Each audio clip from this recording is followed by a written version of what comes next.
তৃণমূল কংগ্রেসের সর্বভারতীয় সাধারণ সম্পাদক এবং সাংসদ অভিষেক বন্দ্যোপাধ্যায়কে যেভাবে সোনারপুরে সংগঠিত, পরিকল্পিত এবং চক্রান্তমূলক হামলার মুখে পড়তে হলো তা অত্যন্ত নিন্দনীয়। আমরা দলের তরফে এর তীব্র নিন্দা এবং প্রতিবাদ করছি। কোথায় ছিল পুলিশ, কোথায় ছিল প্রশাসন যখন তিনি যাচ্ছেন একজন সাংসদ আগাম জানিয়ে দিয়ে কার উপর হামলা হচ্ছে?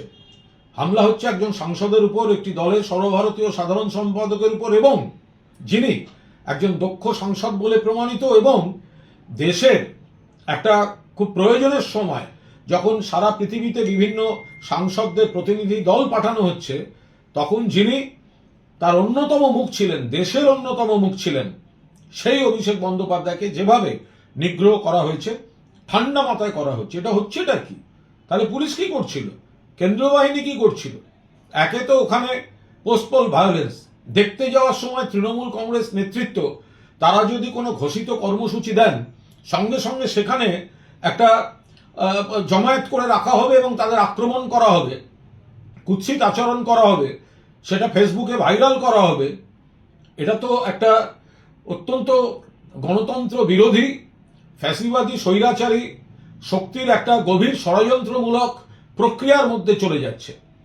রাজীব গান্ধী প্রয়াত, তাকে যেরকম সরকার পরিবর্তনের পর তার নিরাপত্তা তুলে নেওয়া হয়েছিল, কমিয়ে দেওয়া হয়েছিল, এবং তারপরে জনগণের মধ্যে ঢোকার পর কি সর্বনাশ হয়েছিল সেটা আমরা সবাই জানি।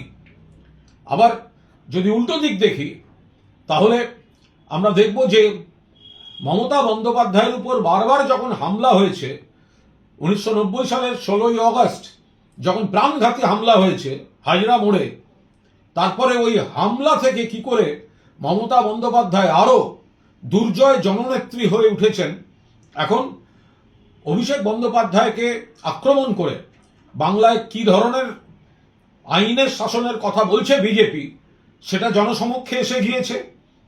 পাশাপাশি আমরা আশাবাদী যে এতদিন যাকে শুধুমাত্র মমতা বন্দ্যোপাধ্যায়ের ভাইপো বলে তকমা দেওয়া হতো, আজ তাকে আক্রমণ করে তার পুনর্জন্ম দিল ভারতীয় জনতা পার্টি।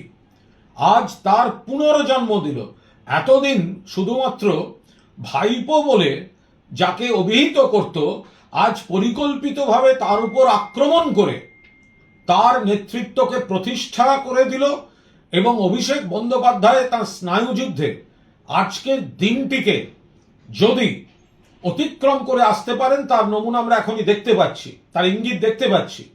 তাহলে আজ থেকে অভিষেক বন্দ্যোপাধ্যায়ের এবং তৃণমূল কংগ্রেসের আর একটা নতুন অধ্যায়ের শুরু হলো। আমরা তৃণমূল কংগ্রেসের যারা সৈনিক তারা এই বিশ্বাস রাখছি, একদিকে বিজেপির এই ভয়ঙ্কর আক্রমণের তীব্র নিন্দা, অন্যদিকে এই হামলার পরেও অভিষেক বন্দ্যোপাধ্যায় যেভাবে তার মানসিকতা দেখিয়েছেন, সারা দেশের সামনে যেভাবে বিজেপির এই হামলার চক্রান্তমূলক আচরণের মুখোশ খুলে গিয়েছে, এখান থেকে যদি মমতা বন্দ্যোপাধ্যায়ের নেতৃত্বে তৃণমূল কংগ্রেসকে নতুন করে প্রতিষ্ঠা করার লড়াইতে অভিষেক বন্দ্যোপাধ্যায়কে এক নতুন চেহারায় দেখা যায়, সেই আশা তৃণমূল কংগ্রেসের তরফ থেকে থাকছে।